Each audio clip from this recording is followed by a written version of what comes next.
আমরা automatic electricity control অথবা heater on off control system করেছি। এখানে দেখতে পাচ্ছেন যে এটা একটা হিটার।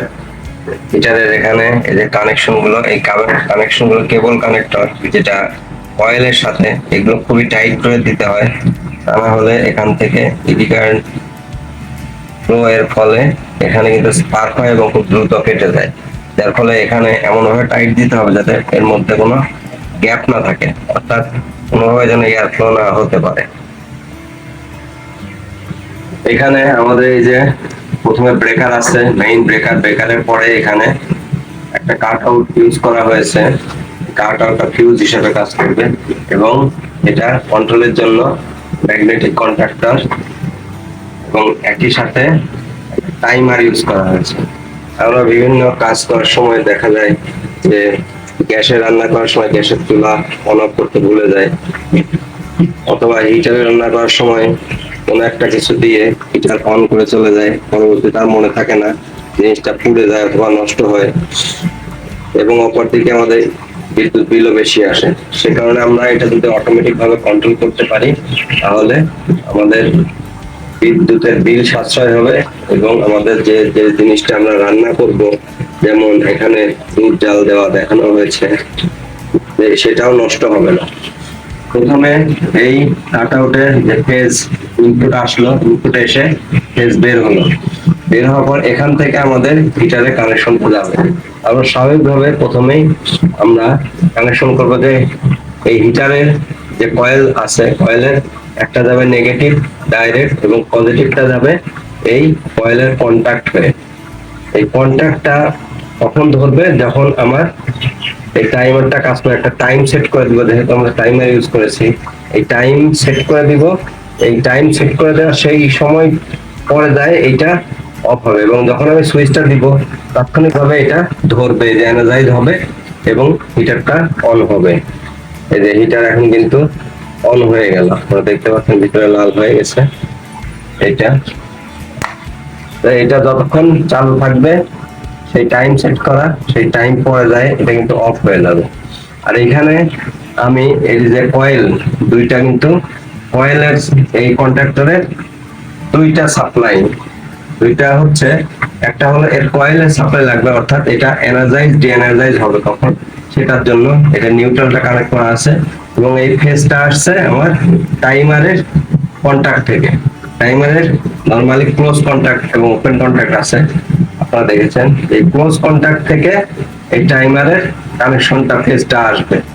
টাইমারের যে ক্লোজ কন্ট্যাক্টের এক পাশে আমার ফেজ দেয়া আছে এখানে, এবং এই কন্ট্যাক্টের যে ক্লোজ কন্ট্যাক্ট এখান থেকে এসে আমার এই কন্ট্যাক্টে লাগবে। এখানে কেবলটার কানেকশন কালারটা ঠিক নেই, এখানে কালো দেখানো হয়েছে এবং এটা হলো লাল।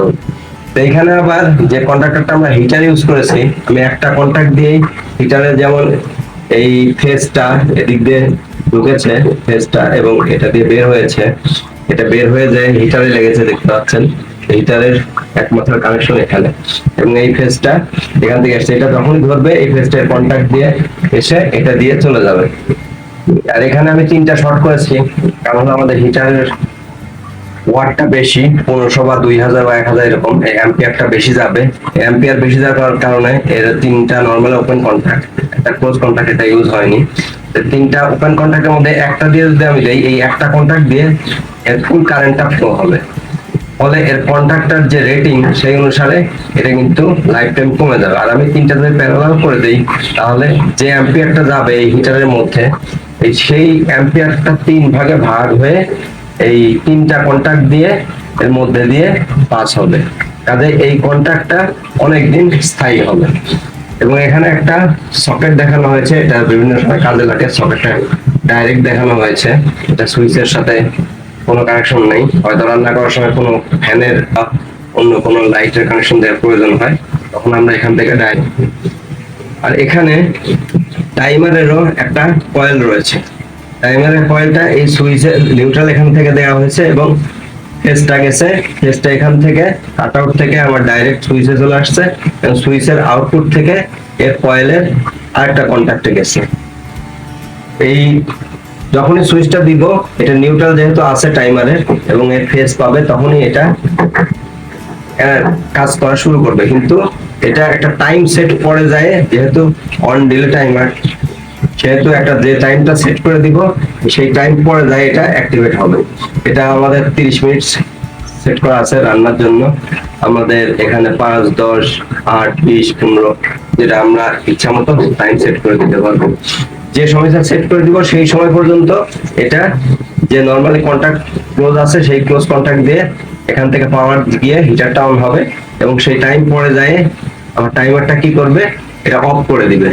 অফ করে দিলে তখন আমার যে ক্লোজ কন্টাক্ট ছিল ওটা ওপেন হয়ে যাবে এবং সেই একই সাথে ওপেন হয়ে গেলে এই ম্যাগনেটিক কন্টাক্টর অয়েলটা পাওয়ার পাবে না, এটা ডিএনার্জাইজ হয়ে যাবে এবং ডিএনার্জাইজ হয়ে গেলে পরে এটা তখন ওপেন হয়ে গেলে এই হিটারের যে কানেকশন এই পাথটা ওপেন হয়ে যাবে, পরে এখানে আর পাওয়ার পাবে না, হিটারটা বন্ধ হয়ে যাবে অটোমেটিক্যালি। এভাবে আমরা অতি সহজেই কিন্তু বাসা বাড়িতে এই যে রান্নার জন্য যে হিটার ব্যবহার করা হয়েছে এই হিটার গুলোতে আমরা ইলেকট্রিসিটি কানেকশন যেটা সেটা টাইমারের সাহায্যে কন্ট্রোল করতে পারি।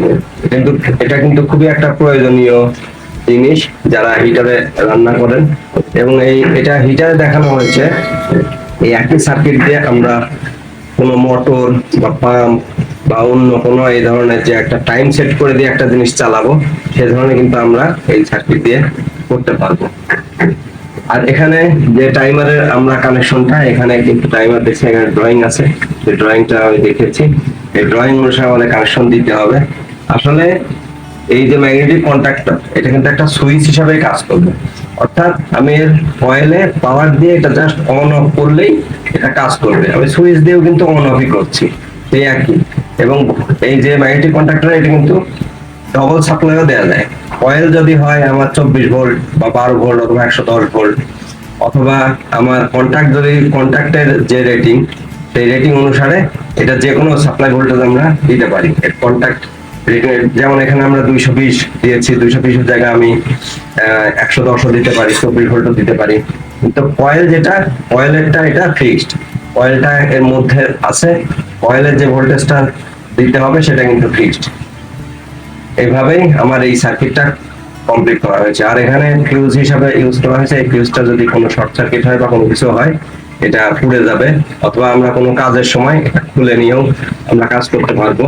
এই যে ফিউজ কাট আউট দেওয়া হয়েছে, এই কাট আউটটা আমরা যে কোনো সময় যদি প্রয়োজনে এটা আমরা খুলে এখানে সার্কিটের যে কানেকশন গুলো সেটা করতে পারবো। তো এই বিষয়টা মনে হয় আপনাদের অনেকেরই কাজে লাগবে এবং নিজেরা বাসা বাড়িতে তৈরি করতে পারবেন।